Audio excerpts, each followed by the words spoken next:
우리가 이제 이 확률의 계산을 위해서 지금까지 쭉 공부해 온 것이 경우의 수, 여러 가지의 경우의 수, 그 다음에 확률의 뜻. 이 확률을 제대로 살펴보기 위해서는 결국 앞서서 공부했었던 경우의 수가 제대로 공부가 돼야 된다라고 하는 것을 당부하면서 이제 확률을 계산해 나갈 때 본격적으로 쉽고 빠른 계산을 위해서 어떤 생각들을 그 과정 속에 녹여내야 되는지에 대한 내용을 오늘 같이 살펴봅니다. 자, 그런데 이 내용을요, 기계적으로 그냥 외워두다 보면 앞서 우리가 확률 전에 경우의 수 계산했을 때 실수가 일어날 법한 것들 있잖아요. 그런 것들이 생겼던 것처럼 오해가 생기면서 원치 않는 답이 나오게 되는 그런 경우가 생길 수 있어요. 그러니까 여기에 나왔을 때는 그 어떤 계산을 행하게 될 때 그 계산이 왜 그렇게 되어야 되는 것인지 확률의 본래 그 뜻을 가지고 정의를 가지고 한 번 더 설명을 하고 이제 그것에 대한 규칙적인 상황이 어떻게 확률을 계산함에 적용이 되는 것인가 라고 하는 것까지 살펴보도록 하겠습니다. 자, 오늘의 키워드부터 살펴보죠. 오늘의 키워드는요, 그래요. 확률 또한 덧셈. 우리가 경우의 수에서 합의 법칙을 이야기한 것처럼 확률에서도의 확률의 덧셈으로 쉽고 빠르게 그 확률을 구해낼 수 있다는 것. 그 다음에 그렇다면 곱셈도 있을까요? 곱의 법칙에 해당할 확률의 곱셈도 있답니다.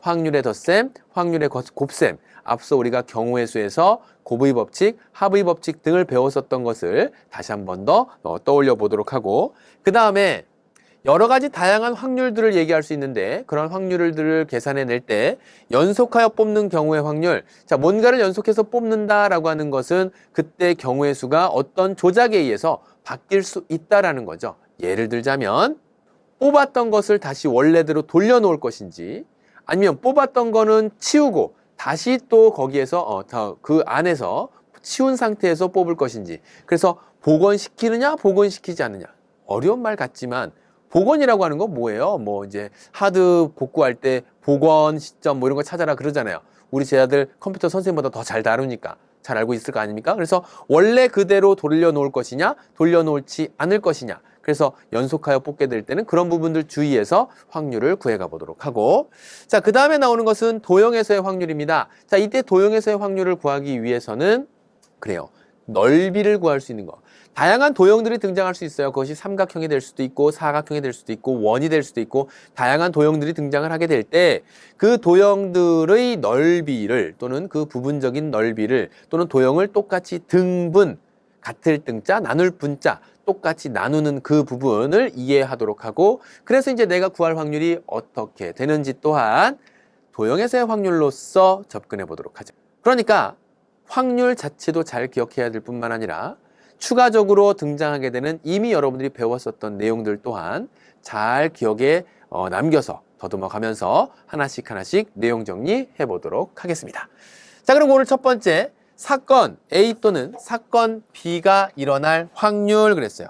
자, 지난 시간에도 잠깐 얘기했지만 또는이라고 하는 말이 쏙 들어가는 순간 더해야 하잖아. 자, 이런 생각하는 제자들이 있다면 여기에서 반드시 전제되는 이야기가 있죠. 전제돼야 되는 얘기가 뭐냐면 사건 A와 사건 B가 동시에 일어나지 않을 때 그때라야만 경우의 수를 구할 때도 그렇고 확률을 구할 때도 그렇고 그 둘을 더해주는 것이랍니다. 왜 그러냐면 사건 A인지 사건 B인지 그것이 불분명한, 즉 이건 사건 A가 될 수도 있는 요소고 이건 사건 B가 될 수 있는 요소라고 한다면 이 각각 둘을 더했을 때 얘가 동시에 일어나는 그 사건이 경우의 수로서 한 번 더 더해지는 상황이 생기니까 확률로서 또는 경우의 수로서 옳지 않은 답이 구해질 가능성이 생기죠. 자, 그래서 지금 저기에 다시 한번 보면 두 사건 A, B가 동시에 일어나지 않을 때 사건 A가 일어날 확률을 P라고 하고 사건 B가 일어날 확률을 Q라고 한다면 동시에 일어나지 않을 때요, 사건 A 또는 사건 B가 일어나는 이 개념에서 물어보는 사건 A 또는 사건 B, 글씨 쓰느라고 시간 보내지 않겠습니다. 사건 A 또는 사건 B가 일어날 확률은 어떻게 구한다? 옳지, 동시에 일어날 일이 없으니까 사건 A가 일어날 확률에다가 P에다가 사건 B가 일어날 확률 Q를 더해서 바로 사건 A 또는 사건 B가 일어날 확률을 다음과 같이 P 플러스 Q로서 정할 수 있겠습니다. 다시 한번 무엇보다도 중요한 내용, 동시에 일어나지 않을 때 이렇게 되는 거예요. 뭐라고? 동시에 일어나지 않을 때. 됐니?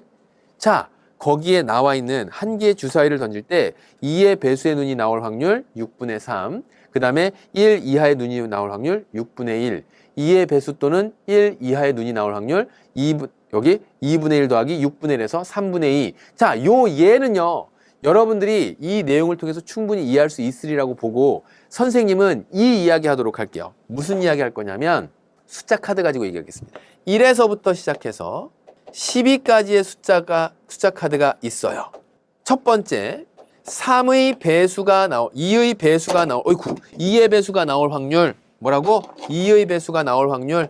2의 배수가 나올 확률을 생각해봐라 그런다면 전체 12가지 중에서 몇 가지가 2, 4, 6, 8, 10, 12 6가지가 2의 배수이기 때문에 얘는 얼마? 옳지. 2분의 1의 확률로 2의 배수가 나오겠구나.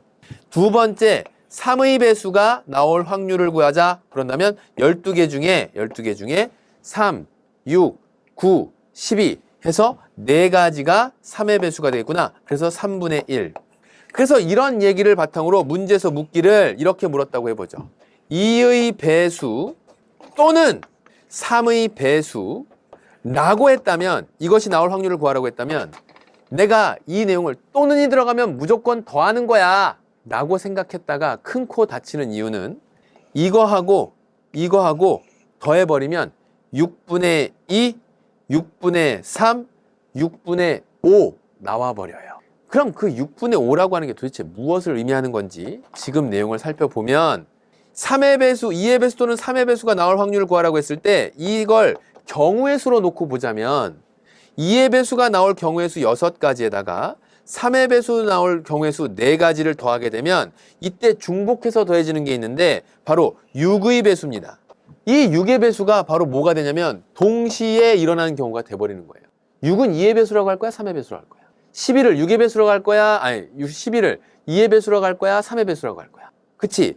그 6의 배수가 여기에도 포함이 되면서 2번 더해진 셈이 되더라 그 얘기예요. 됐니? 그러면 이렇게 동시에 일어나는 경우가 생겨버리면 얘를 경우의 수로서 접근한다면 얼마? 2를 빼줘야 되겠죠. 그래서 전체 경우의 수가 2의 배수 또는 3의 배수인 것은 몇 개가 되는 거야? 8개가 되는 거죠. 8. 맞아? 그러면 12분의 얼마가 된다고? 12분의 2의 배수 또는 3의 배수가 되는 것은 12분의 8. 그래서 얼마? 3분의 2가 되겠습니다. 자, 전혀 다른 결과가 나오죠. 이 3분의 2 잘 봐봐. 그걸 확률로도 한번 생각을 해볼게요. 뭐로도 생각해 본다고? 확률로도 생각을 해볼게요. 2의 배수의 확률이 2분의 1이죠. 3의 배수의 확률이 3분의 1이죠. 그런데 거기서 6의 배수가 나올 확률이 얼마? 마이너스 12분의 2. 그래서 얼마? 6분의 1.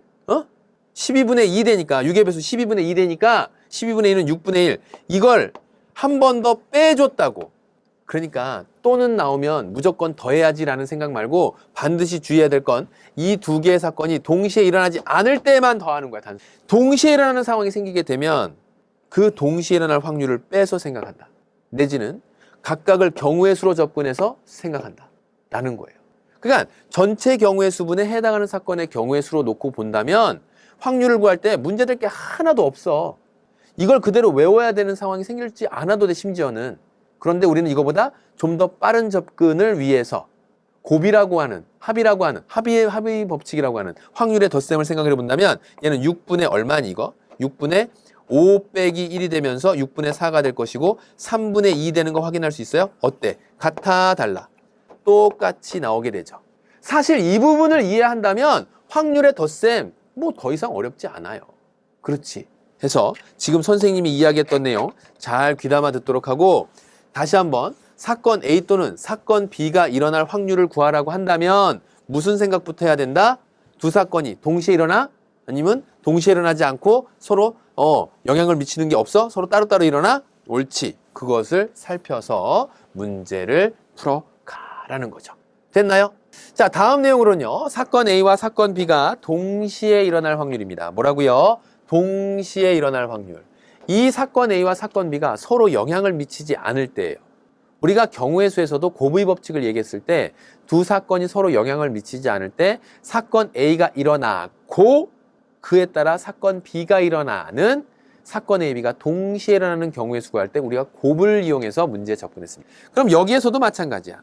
두 사건 A, B가 서로 영향을 미치지 않을 때 사건 A가 일어날 확률, 사건 A가 일어날 확률 P라고 하고 사건 B가 일어날 확률 Q라고 한다면 문제, 얘가 동시에 일어날 사건 A와 사건 A가 일어나고 사건 B가 일어날 확률은 P 곱하기 Q로 계산한다더라 그 얘기예요. 그럼 그 얘기가 경우의 수로 따져놓고 본다면 A 사건이 일어나고 B 사건이 일어날 경우의 수, A 사건이 일어나는 각각에 따라서 B 사건이 일어난다. 주사위 서로 다른 걸 던졌는데 이 주사위에서 동시에 일어나는 사건 몇 가지가 되는 거죠? 36가지. A 사건에서 6가지, A 주사위에서 6가지, B 주사위에서 6가지. A 주사위와 B 주사위에 동시에 일어나는 사건의 전체 경우의 수 옳지 36가지. 이렇게 얘기했던 것처럼 동전 2개와 주사위 1개를 던졌을 땐 12가지. 그래요? 곱으로서 경우의 수를 얘기했다면 확률에서도 마찬가지야. 거기 봐봐요. 동전 1개하고 주사위 1개, 1개를 동시에 던졌어요. 동시에 던졌을 때 동전이 앞면이 나오면서 동시에 주사위 홀수눈이 나올 확률. 자, 첫 번째 풀이.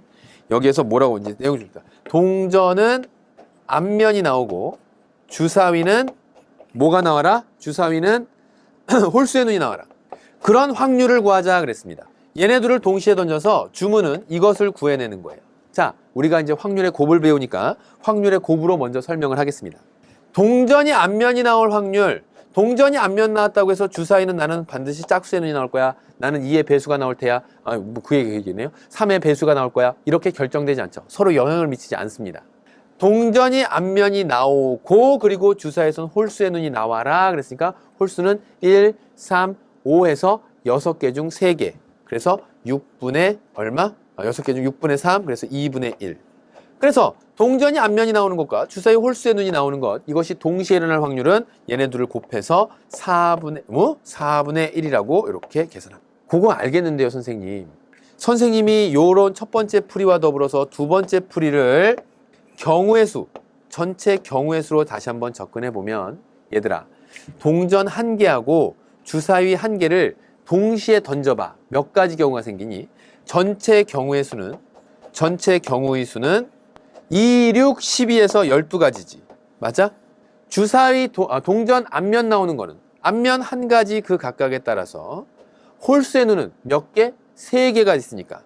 그래서 몇 가지? 3가지 경우가 발생합니다. 결국 문제에서 이 경우의 수에 대한 곱셈이 확률에 대한 곱셈과 같은 맥을 갖고 있구나라는 것을 알 수 있죠. 그래서 넌 얼마? 똑같이 4분의 1이라고 하는 그 답의 결과가 같이 나오겠다 그 얘기예요. 그러니까 이제 확률을 물어봤을 때 어떤 게 여러분들이 문제 상황을 해결하는 데 보다 더 유리한지를 문제 상황에 따라서 경우의 수로 접근할지 각각의 확률로서 접근할지 그 내용을 이해해 두기 바랍니다. 알겠죠? 해서 다음과 같이 사건 A와 사건 B가 동시에 일어날 확률에 대해서 첫 번째로 기억해야 될 거, 두 사건이 서로 영향을 미치지 않을 때 사건 A가 일어나고 사건 B가 동시에 일어날 확률은 뭐가 된다? 곱으로서, 두 확률을 곱으로서 생각해 준다더라 그 얘기예요. 자, 다음 연속하여 뽑는 경우의 확률 보도록 할게요. 선생님이 앞서서 잠깐 언급을 했지만 연속하여 뽑는 확률의 경우에는 꺼낸 것을 다시 넣을 것이냐, 꺼낸 것을 다시 넣지 않을 것이냐가 바로 관건이 됩니다. 그러면 이런 거지 뭐. 예를 들어 여기에 숫자가 들어가 있는 공 1번, 2번, 3번, 4번, 5번, 6번 숫자 너무했나? 에이 됐어. 7번, 8번 8개의 공이 들어가 있는데 짝수의 공이 2번 뽑았을 때 2번 모두 짝수 공이 나올 확률을 생각해보자 라고 했다 칩시다. 대전제가 2번 공을 뽑을 거고 2번 모두 짝수 눈이 나올 때, 짝수인 공을 뽑을 확률. 자, 그럼 이 얘기를 한다면 자, 여러분 어떤 생각할까요? 첫 번째 1회차 때 1번 뽑은 걸 다시 넣기 경우를 보도록 할게요. 복원했다고 한다면 다시 넣기. 첫 번째 뽑을 때 짝수의 눈이 나올 확률은 8분의 얼마? 하나, 둘, 셋, 넷. 그래서 얼마? 8분의 4에서 2분의 1. 2회차 때 내가 이 공을 뽑았어. 2네. 그리고 다시 집어넣었어. 그럼 다시 공의 개수는 몇 개? 8개. 짝수는 몇 개? 8개. 그래서 얼마? 또 2분의 1. 그래서 다시 넣었다면 1회 때 2분의 1의 확률로 2회 때도 2분의 1의 확률로 이러면서 1회라. 그죠? 동시에 일어나고 곱하기 얼마? 그래서 4분의 1의 확률로서 두 번 모두 짝수 눈이 나올 확률은 4분의 1이더라. 이건 다시 넣기를 했을 때 얘기입니다. 두 번째, 다시 넣지 않았을 때. 그랬을 때 어떻게 돼요? 첫 번째 뽑았을 때 1회 때 어떤 일이 벌어지냐면 8개의 공 중에서 하나의 짝수를 뽑을 확률이니까 짝수다! 2분의 1의 확률로 뽑아냈어요. 그래서 다시 넣지 않았습니다. 빽. 그럼 이제 공은 몇 개가 남아? 공은 7개가 남겠죠. 그 7개 중에 몇 개가 짝수야? 하나, 둘, 3개만 짝수야. 7분의 4. 그럼 넣을 때는 확률 얼마?